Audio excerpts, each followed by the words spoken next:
If you've been watching the media lately, you've probably heard the term fake news. It's all the rage right now, especially on CNN and on MSNBC.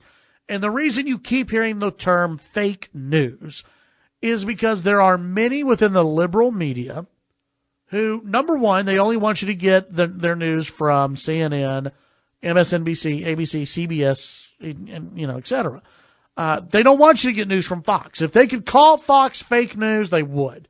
But they can't get away with it. But they want to label everything else fake news. And I will say this, true fake news does not help out anybody. Fake news, made up BS conspiracy theories, they don't help anyone on the left. They don't help anyone on the right.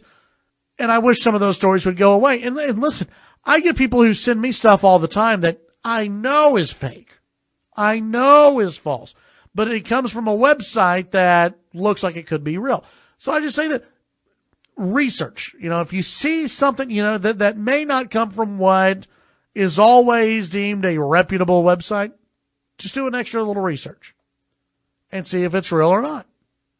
But the news media, they've been on this kick lately of fake news where they want to warn everybody about fake news. The problem is the news media themselves engage in fake news. The Washington Times has a great piece out of 10 real news stories that turned out to be fake. And you could probably think of some. The one that I talk about this morning in the brief at KFYO.com and KFYO on YouTube is hands up, don't shoot. Black Lives Matter got started because of Michael Brown. And the reason it got started was because the media continued with this news story that Michael Brown, a gentle giant, had his hands up and was walking away from the police officer, Darren Brown, I believe.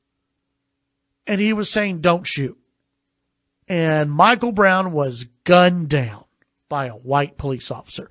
That's what some people said. There were like 2 witnesses who said, that's what happened, man. Now, the rest of the witnesses said, yeah, that didn't happen. The Department of Justice said that did not happen. But the news media continues to allow people to say that it did happen and that it's real and that protesters walking around doing hands up, don't shoot, that these are people we should listen to.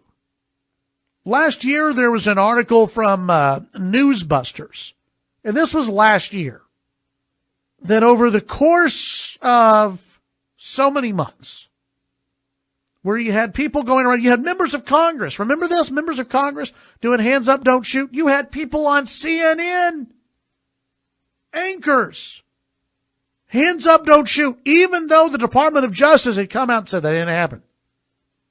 The whole reasoning behind Black Lives Matter is hands up, don't shoot. And that in their minds, in the media's mind, it was real. An article from 2015, June 1st of 2015, only covering ABC, NBC, and CBS. Those 3 networks showed B-roll of protesters chanting, hands up, don't shoot, 140 times. From the day Brown was shot to the day the Department of Justice report was released. And even after that, they continued and continued and continued to use it. 140 times. And that is all the way back to last year, June 1st, 2015. Think about all the protests we've seen since, where you've seen B-roll, hands up, don't shoot. You've seen signs, hands up, don't shoot. And here's the deal. The Black Lives Matter movement got started because of hands up, don't shoot. The media likes to talk about fake news stories possibly leading to violence. You want to talk about violence? Look at Black Lives Matter. They're using this pizza shop, place where some idiot went in with a rifle thinking that he was going to stop a pedophile ring. Nobody got hurt there. Thankfully, nobody got hurt. Guy was an idiot. But thankfully, nobody got hurt. How many people have been hurt by Black Lives Matter? How many officers have been shot due to hands up, don't shoot? Due to this idea that officers are going around and hunting black people. You want to talk about a fake news story? There you go. That police officers are just walking around gunning down black Americans for fun. How many officers have been killed because of that reasoning? How many officers have been killed because of that narrative that has been sold by our media? How many businesses have been looted because of that? How many businesses have been burned because of that? How many cars have been damaged because of that? So that this whole thing of the media now, all of a sudden, we're against fake news. No, you're not. You spread it. You helped spread the Benghazi video. It was YouTube. It was a YouTube video. That was fake. You helped spread that. So, it's really is rich coming from the media. Now, look, I don't like fake news. I don't want fake news out there. But the media acting as though that we're the ones you should listen to. No, you're just as guilty as grandma on Facebook. You're just as guilty as the person you're just as guilty as the person who's been sending out chain letters going, look, I found this on this crazy website. You're just as guilty, if not worse. Because so far as I can remember, no chain letters or fake news stories have led to officers being gunned down. None of these fake news stories from, sent out by Republicans or even other Democrats have led to violent protest in the streets or people shutting down freeways as they march. That's all been done because of news stories sent out by ABC, NBC, CBS, CNN, and MSNBC, and yes, sometimes even Fox News, who have continued to use hands up, don't shoot. Thankfully, though, Fox News will call people out on it. Let's go to the phones before we take the break. Jake, you're on KFYO. Hey, Chad, how's it going? Good. How are you doing? I'm good, man. Hey, I wanted to weigh in on the fake news business.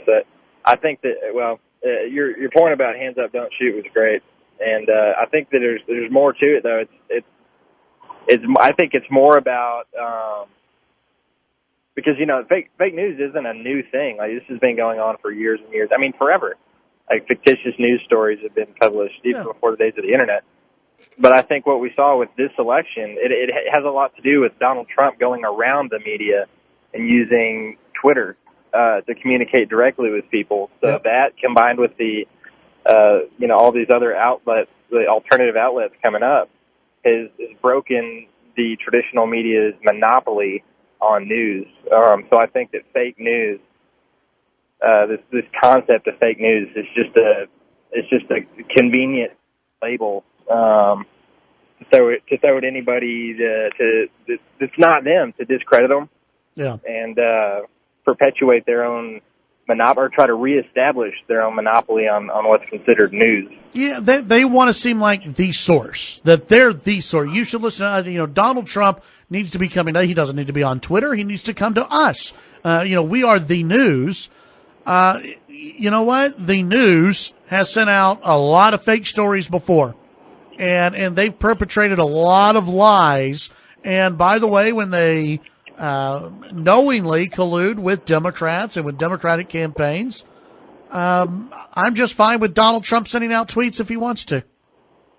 Yeah, I'm with you. I got no problem. I think it's hilarious that he's going around the traditional news media with his press releases. I mean, it's just making them seem more and more irrelevant, and their reactions are more telling than anything. Just the bitterness that they react with. Yeah, a lot of it's childish. Now, I will say this: there are still some good journalists. Not a lot, but there are still some good journalists that are involved in the news media.